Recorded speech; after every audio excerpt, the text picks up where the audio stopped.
that you are married and that you have sealed the bond and said, I do, till death do us part, is not a guarantee that death will actually do you part. Life can actually make you part in a year. Life can make you part in 2 years. Life can even set you apart in 6 months.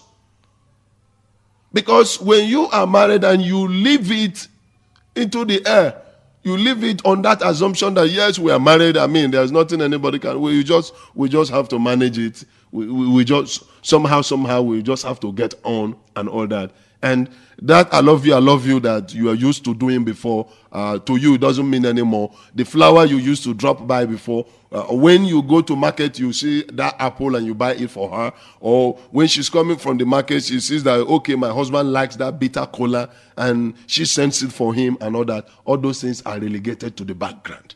Over familiarity creeps in and takes over the relationship. And what happens? The relationship begins to go down to a level that you now live in that bad situation and just trying to make the best out of it. Hey. If you live your marriage and your relationship to that standpoint, you have already decided for the marriage to fail right from the beginning. You have already made up your mind without saying it verbally. Because it is not enough to say that spouses shouldn't walk away from their marriages or that people shouldn't divorce. Forget it. Forget it. Listen, my dear listeners, religion can't even help you these days. Yes, I mean, when people are married, they say it's forever, it's till death do us part and all that. But that is not the reality today. By the special grace of God, God can sustain your marriage to last a lifetime. But not in every case, my dear listeners. Because we have heard, we have read of, we have seen of even religious leaders that are split apart from their marriages. So who are you to guarantee that your own tomorrow will last till death do you part? When you leave it at the mercy of anything goes. The reality is that many unhappy spouses today do walk out of the door. And marriages do wither away and die a slow death if they are not nurtured. If you are taking your spouse for granted and you have become overfamiliar that you no longer tell your spouse, I love you. You have become overfamiliar that you no longer, feel the urge to sleep with your husband or to sleep with your wife. You now feel too tired. You have become so overfamiliar. After all, you are with me here now. I mean, am I running away and all that? And you now feel disturbed when your spouse comes around touching you, wanting to do what husband and wife ought to do. You begin to now calculate how many times you have gone to bed with your husband in the course of the week or in the course of the month or since the year began.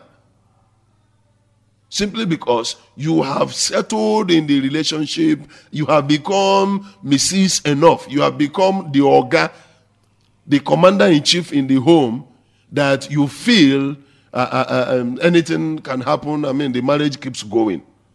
It is dangerous.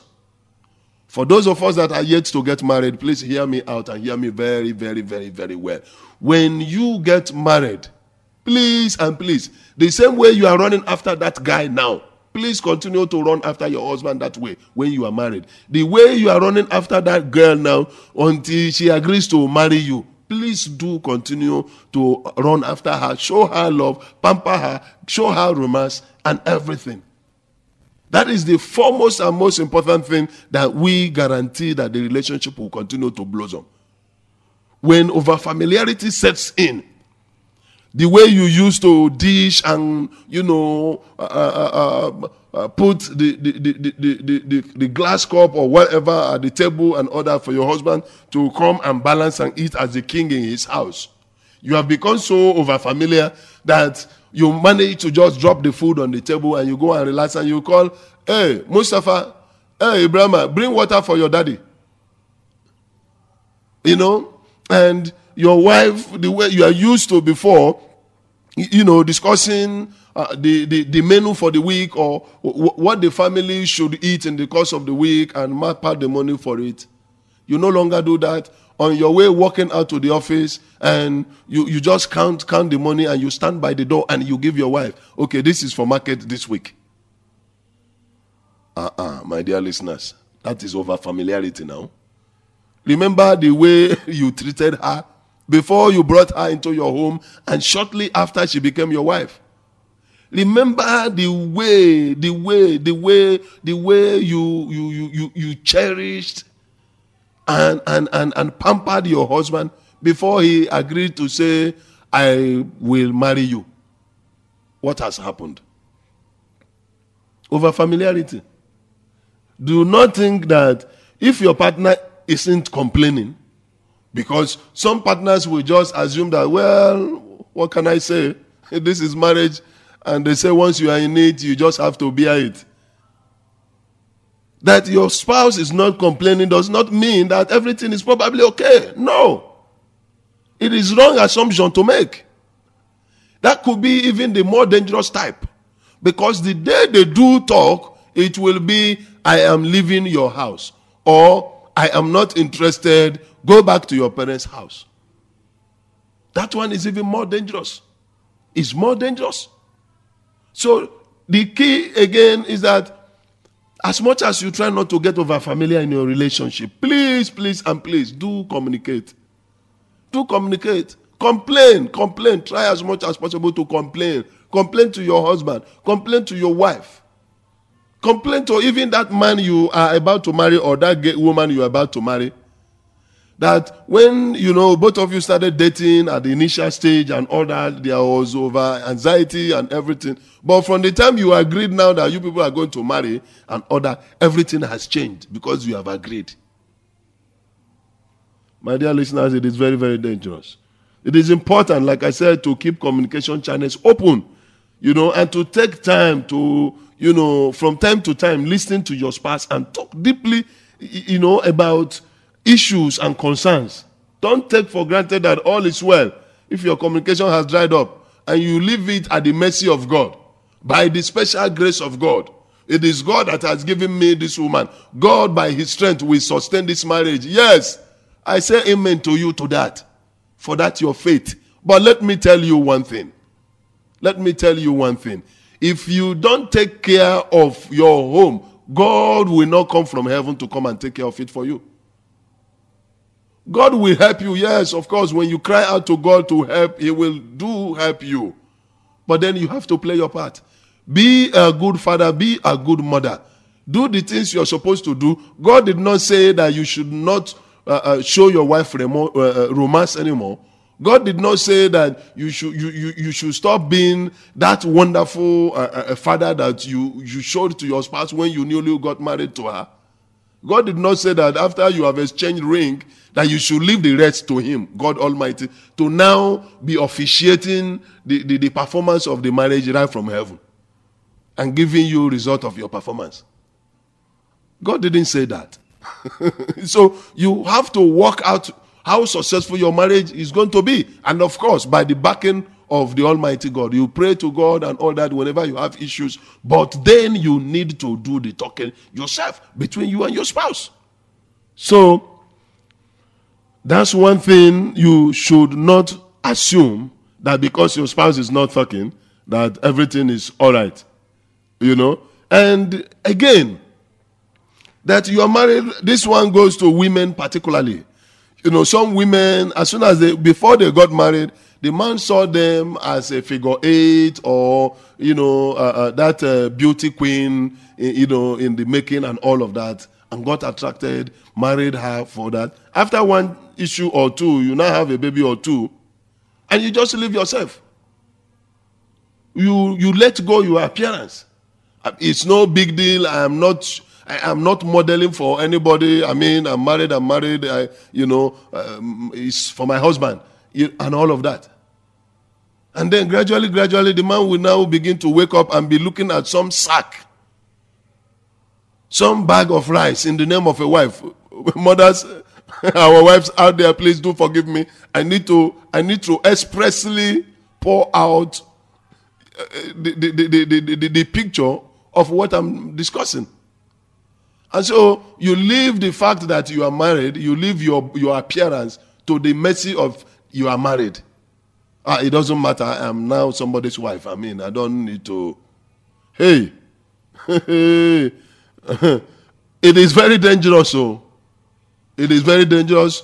Women, mothers, ladies out there, please do not leave yourself at the mercy of I am married. It doesn't matter anymore. It does matter. It does matter. It does matter. I'm telling you that it does matter. I'm a man. I discuss with men every day and all that. I know what I'm talking about. It does matter. Please do not leave yourself at the mercy of I am married, and therefore you no longer take care of yourself, and you just keep getting fatter and fatter and fatter and fatter. The man did not marry you a fat person. All of a sudden, you move from size 6 to size 11 or size 12. Double your size. And you say because you are married, because you are having children. Who says you cannot control your body? Who says? And so when the man gets so fed up with what he's seeing, contrary to what he saw when he married you, then a problem will begin to arise. Problem will begin to arise. So no one likes to feel that their mate doesn't think they are worth the time and effort to look their best. Being taken for granted and, you look at things over familiar with it in this way won't keep your romance. It will even get to a point that the urge for the man to even advance towards you for romance will even fizzle out. Because the man is seeing a contrast of what he bargained for from the beginning. So you have gotten so over familiar in the relationship that you no longer bother. You no longer care. You can walk all through the compound barefooted without slippers and all that. It doesn't matter. Some women we tie wrapper across their chest and stand by the roadside, a married person, somebody's wife. And before you got married and all that, you used to do chepe, dress fine and all that, jeans, t-shirt and whatever, and that made the man to see you. All of a sudden, you become a granny overnight simply because you are married. You take for granted the marriage, you take for granted your husband, you take for granted the relationship entirely. And then, because of our familiarity, things will begin to wear out.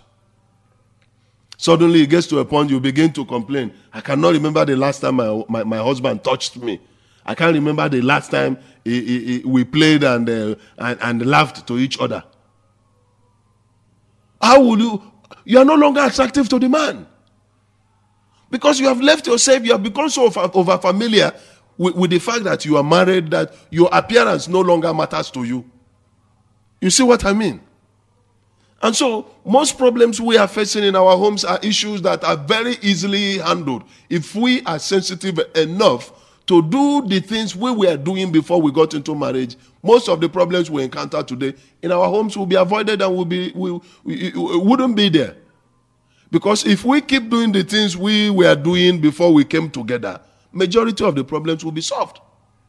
Because if you are doing the thing that made that man to see you and admire you and fall in love enough to say, come and be my wife, you cannot be doing the same thing that the man saw a year ago, 2 years ago, 10, 15 years, 20 ago, and the man will complain about it. Because these were the things he said that attracted him to you. The same thing applies to the woman. But when these things are no longer present, the spouse will complain. One way or the other, one party will complain. So when a partner stops making romantic and thoughtful gestures, the mate often concludes that the partner's love is lessening, is going down, is dying. Then the other person feels taken for granted. The other person feels that, now, over familiarity has set in, and romance is no longer there. And even some, because you are married, you no longer even tell your spouse thank you after eating that meal, that wonderful meal she serves you. You just eat and you lick your mouth and fling your tongue around your lips and all that. Dust your hand and wipe it out, and you stretch yourself in front of that television. you are fine. Put on the AC, put on the ceiling fan, or use the hand fan and begin to fan yourself after having that wonderful meal. But you forgot to say, thank you, my dear wife, to the person who went to the fire and prepared the food. And the man comes home, buys you something, and other drops it, you picks it, and, oh, I saw that thing you bought. It's nice, oh. It's nice, though, does not mean thank you. It's not a sign of appreciation. That woman, please. Learn to say thank you. Do not take for granted that you are married for 5 years, for 10 years, 15, 20, 40, however long God has kept your marriage. Always still do say thank you. Because when you were courting that man, when you were courting that woman, you knew how to say thank you. So how come all of a sudden you no longer say thank you? You see? So, these are the things we are talking about.